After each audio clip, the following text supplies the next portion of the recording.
Hanur shootout ಪ್ರಕರಣಕ್ಕೆ ಸಂಬಂಧಪಟ್ಟಂತೆ ಈಗ ಎನ್ಕೌಂಟರ್ ಬಳಿಕ ಅರಣ್ಯ ಇಲಾಖೆಯೇ ಟಾರ್ಗೆಟ್ ಆಗಿದೆ. ಹನೂರು ಪ್ರತಿಭಟನೆಯಲ್ಲಿ ವೀರಪ್ಪನ್ ಬೆಂಬಲಿಗರು ಭಾಗಿಯಾಗಿದ್ದರು. ವೀರಪ್ಪನ್ ಹುಟ್ಟುಹಬ್ಬ ಪುಣ್ಯತಿಥಿಯನ್ನ ಮಾಡ್ತಾರೆ ಅವರ ಬೆಂಬಲಿಗರು. ದಿವ್ಯಾನಂದ, ಜಯದೀಪ್, ಲಾರೆನ್ಸ್, ಅಪೂರ್ವ ದಾಸ್ ಸೇಡಿಗೆ ಮುಂದಾಗಿದ್ದಾರೆ.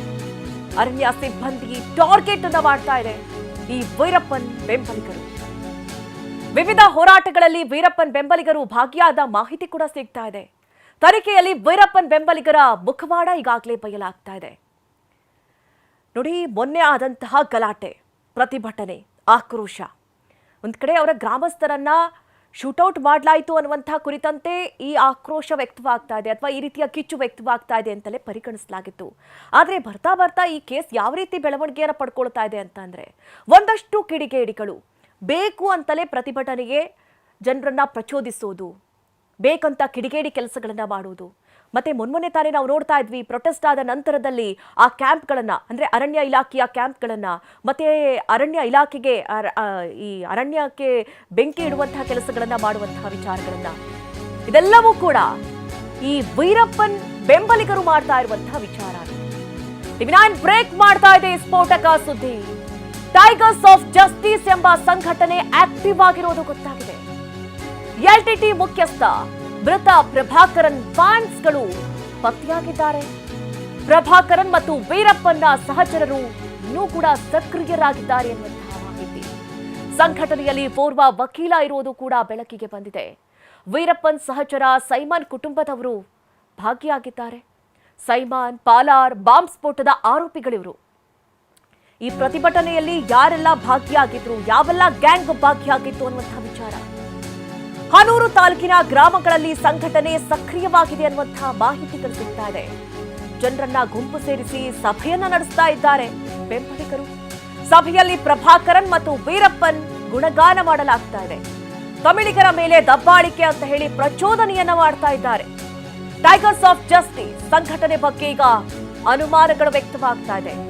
ಮಾಟಳ್ಳಿ, ಸಂದನಾಪಾಳ್ಯದಲ್ಲಿ ಸಂಘಟನೆ ಆಕ್ಟಿವ್ ಆಗಿರೋದು ಗೊತ್ತಾಗಿದೆ. ನೋಡಿ, ಮರಿ ವೀರಪ್ಪನ್ ಅನ್ನುವಂಥ ವ್ಯಕ್ತಿ, ಆತನ ಹೆಸರು ಗೋವಿಂದ ಅಂತ ಹೇಳಿ ಗೊತ್ತಾಗಿದೆ. ಆತ ಈ ಹಿಂದೆ ವೀರಪ್ಪನ್ ಏನಿದ್ದ, ಆತನ ಗ್ಯಾಂಗ್ ಅಂದರೆ ಬೆಂಬಲಿಗರಾಗಿದ್ದಂಥವ್ರು, ಆತನ ಫ್ಯಾನ್ಸ್ ಆಗಿದ್ದಂಥವ್ರು ಈ ಕೆಲ ಸಂಘಟನೆಗಳನ್ನು ಮಾಡಿಕೊಂಡು ಈಗಲೂ ಕೂಡ ಅವರನ್ನು ಹಾಡಿ ಹೊಗಳೋದು, ಆ ಗ್ಯಾಂಗ್ ಪ್ರತಿಭಟನಾಕಾರನ ಅಥವಾ ಅಲ್ಲಿನ ಗ್ರಾಮದವರನ್ನ, ಒಂದಷ್ಟು ಜನರನ್ನ ಪ್ರಚೋದಿಸೋದು, ಪ್ರತಿಭಟನೆಗಿಳಿಸೋದು, ಈ ರೀತಿ ಕಿಡಿಗೇಡಿ ಕೆಲಸಗಳನ್ನ ಮಾಡೋದು, ಇದೆಲ್ಲವನ್ನ ಕೂಡ ಮಾಡ್ತಾ ಇದೆ ಅನ್ನುವಂಥ ವಿಚಾರ ಗೊತ್ತಾಗಿದೆ. ಈ ಬಗ್ಗೆ ಹೆಚ್ಚಿನ ಡೀಟೇಲ್ಸ್ ಅನ್ನ ನೀಡ್ತಾರೆ ನಮ್ಮ ಪ್ರತಿನಿಧಿ ಸೂರಜ್. ನೇರ ಸಂಪರ್ಕದಲ್ಲಿ ನಮ್ಮನ್ನ ಜಾಯ್ನ್ ಆಗ್ತಾ ಇದ್ದಾರೆ.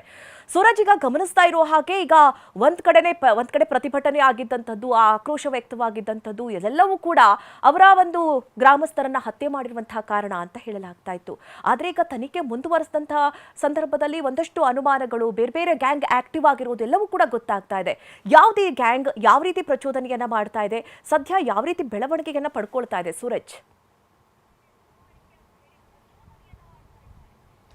ಖಂಡಿತ ಮಧು ನಾಗರಾಜ್, ಆಫ್ಟರ್ ಎನ್ಕೌಂಟರ್ ಈ ಒಂದು ಪ್ರಕರಣ ಸಾಕಷ್ಟು ಟ್ವಿಸ್ಟ್ಗಳನ್ನು ಪಡ್ಕೊಳ್ತಾ ಇದೆ. ಯಾವಾಗ ಎನ್ಕೌಂಟರ್ ಆಯಿತು, ಎನ್ಕೌಂಟರ್ ಆದ ಬಳಿಕವಾಗಿ ಅರಣ್ಯ ಇಲಾಖೆ ಸಿಬ್ಬಂದಿ ಮತ್ತೆ ಪೊಲೀಸ್ ಇಲಾಖೆ ಕೂಡ ಜಂಟಿಯಾಗಿ ಒಂದು ತನಿಖೆಯನ್ನು ಮುಂದುವರಿಸ್ತಾ ಇತ್ತು. ಯಾವಾಗ ಅಧಿಕಾರಿಗಳು ಅಂದರೆ ಖಾಕಿ ತನಿಖೆಯನ್ನು ಮಾಡ್ತಾ ಹೋಗುತ್ತೆ, ಸ್ಫೋಟಕ ಮಾಹಿತಿಗಳು ಈಗ ರಿವೀಲ್ ಆಗ್ತಾ ಇರುವಂಥದ್ದು ಅಂದರೆ LTT ಪ್ರೇರಿತ ಗ್ಯಾಂಗ್ ಮತ್ತೆ ಚಾಮರಾಜನಗರದಲ್ಲಿ ಆಕ್ಟಿವ್ ಆಗಿದೆ ಎಂಬಂಥ ಸ್ಫೋಟಕ ಅಂಶ ಈಗ ಬೆಳಕಿಗೆ ಬರ್ತಾ ಇರುವಂಥದ್ದು. ಪ್ರಮುಖವಾಗಿ ಟೈಗರ್ ಆಫ್ ಜಸ್ಟಿಸ್ ಎನ್ನುವಂಥ ಒಂದು ಸಂಘಟನೆ ಇದೆ, ಅದು ತಮಿಳುನಾಡಿಗೆ ಮೂಲಂತಹ ಸಂಘಟನೆ ಆಗಿರುವಂಥದ್ದು. ಈ ಸಂಘಟನೆಯ ಉದ್ದೇಶ ಅಂತ ಹೇಳಿದ್ರೆ, LTT ಏನು ಮುಖ್ಯಸ್ಥರಾಗಿದ್ದಂತಹ ಪ್ರಭಾಕರನ್ ಹತ್ಯೆ ಆಗುತ್ತೆ, ಪ್ರಭಾಕರನ್ ಹತ್ಯೆ ಆದದ್ದು ಅದನ್ನು ಪ್ರಚೋದನೆ ಮಾಡ್ತಾ ಹೋಗುವಂಥದ್ದು, ಪ್ರಭಾಕರನ್ ಪರ ಯಾರೆಲ್ಲ ಒಲವನ್ನು ಹೊಂದಿದ್ದಾರೆ ಆ ಥರನ ರುಚಿಗೆಪ್ಪಿಸುವಂಥದ್ದು. ಜೊತೆಗೆ ಕರ್ನಾಟಕದಲ್ಲಿ ತಮಿಳುನಾಡಲ್ಲಿ ಏನು ಬಂದಿದ್ದು ವಾಸ ಇರ್ತಾರೆ, ಈ ತಮಿಳರಿಗೆ ಕರ್ನಾಟಕದಲ್ಲಿ ಅನ್ಯಾಯ ಆಗ್ತಾ ಇದೆ, ಇವರಿಗೆ ಸಾಮಾಜಿಕ ನ್ಯಾಯ ಸಿಗ್ತಾ ಇಲ್ಲ, ತಮಿಳರನ್ನ ತುಳಿತಾ ಇದ್ದಾರೆ ಅಂತ ಹೇಳಿ ಪ್ರೊವೋಕ್ ಮಾಡುವಂಥ ಕೆಲಸಕ್ಕೆ ಮುಂದಾಗ್ತಾ ಇದ್ದಾರೆ. ಇನ್ನೊಂದು ಪ್ರಮುಖವಾದಂಥ ಅಂಶ ಅಂತ ಹೇಳಿದ್ರೆ ಮಧು ನಾಗರಾಜ್, ಇಲ್ಲಿ ಕಾಣ್ತಿರುವಂಥದ್ದು ಆ ಒಂದು ರಿಪೋರ್ಟ್ ಅಂತ ತಾವು ಕೂಡ ನೋಡ್ತಾ ಇರಬಹುದು. ಈ ಒಂದು ಟೈಗರ್ ಆಫ್ ಜಸ್ಟಿಸ್ ಏನಂತ ಸಂಘಟನೆಯನ್ನು ಹುಡ್ಕೊಂಡಿರುವಂಥದ್ದು ಇದು ಚಾಮರಾಜನಗರ ಜಿಲ್ಲೆ ಹನೂರು ತಾಲೂಕಿನ ಮಾರ್ಟಳ್ಳಿ ಮತ್ತೆ ಸಂದನಪಾಳ್ಯ ಗ್ರಾಮದಲ್ಲಿ ಹುಡ್ಕೊಂಡಿರುವಂಥದ್ದು. ಅದರ ಮುಖ್ಯ ಉದ್ದೇಶ ತಮಿಳರನ್ನ ಪ್ರಚೋದನೆ ಮಾಡಬೇಕು. ವೀರಪ್ಪನ್ ಪರ ಯಾರೆಲ್ಲ ಕೂಡ ಸಿಂಪತಿಯನ್ನ ಹೊಂದಿದ್ದಾರೆ, ಅದೇ ರೀತಿಯಾಗಿ ಪ್ರಭಾಕರ್ ಪರ ಯಾರೆಲ್ಲ ಸಿಂಪತಿಯನ್ನ ಹೊಂದಿದ್ದಾರೆ ಅವರನ್ನ ಈ ಒಂದು ಸಂಘಟನೆಗೆ ಸೇರಿಸಿ ಒಂದು ದುಷ್ಕೃತ್ಯವನ್ನ ಮಾಡುವಂಥದ್ದು, ಅರಣ್ಯ ಅಧಿಕಾರಿಗಳನ್ನ ಟಾರ್ಗೆಟ್ ಮಾಡುವಂತ ಕೆಲಸಕ್ಕೆ ಮುಂದಾಗ್ತಾ ಇದ್ದಾರೆ. ಇನ್ನೊಂದು ಪ್ರಮುಖವಾದ ಅಂಶ ಅಂತ ಹೇಳಿದ್ರೆ ಏನು ಪಾಲಾರ್ ಬಾಂಬ್ ಬ್ಲಾಸ್ಟ್ ಆಯಿತು. ಪಾಲಾರ್ ಬಾಂಬ್ ಬ್ಲಾಸ್ಟ್ ಅಲ್ಲಿ ಏನು ಸೈಮನ್ ಎಂಬಂತ ಆರೋಪಿಗೆ ಜೀವಾವಧಿ ಶಿಕ್ಷೆ ಆಗತ್ತೆ. ಆ ಶಿಕ್ಷೆಯಾದಂತಹ ಆರೋಪಿಯ ಕುಟುಂಬಸ್ಥರು ಕೂಡ ಈ ಒಂದು ಸಂಘಟನೆಯಲ್ಲಿ ಆಕ್ಟಿವ್ ಆಗಿದ್ದಾರೆ ಅಂತ ಮಾಹಿತಿ ಸಿಗ್ತಾ ಇದೆ. ಅಂದ್ರೆ ದಿನ ಕಳೆದಂತೆ ಸಾಕಷ್ಟು ತನಿಖೆ ನಡೀತಾ ಇದೆ. ತನಿಖೆ ನಡೆಯುವಂತಹ ಸಂದರ್ಭದಲ್ಲಿ ಸಾಕಷ್ಟು ಸ್ಫೋಟಕ ಮಾಹಿತಿಗಳು ರಿವೀಲ್ ಆಗ್ತಾ ಇರುವಂತದ್ದು. Madhu Nagaraj. Okay Suraj, thank you ನಿಮ್ಮೆಲ್ಲ ಡೀಟೇಲ್ಸ್ಗಾಗಿ.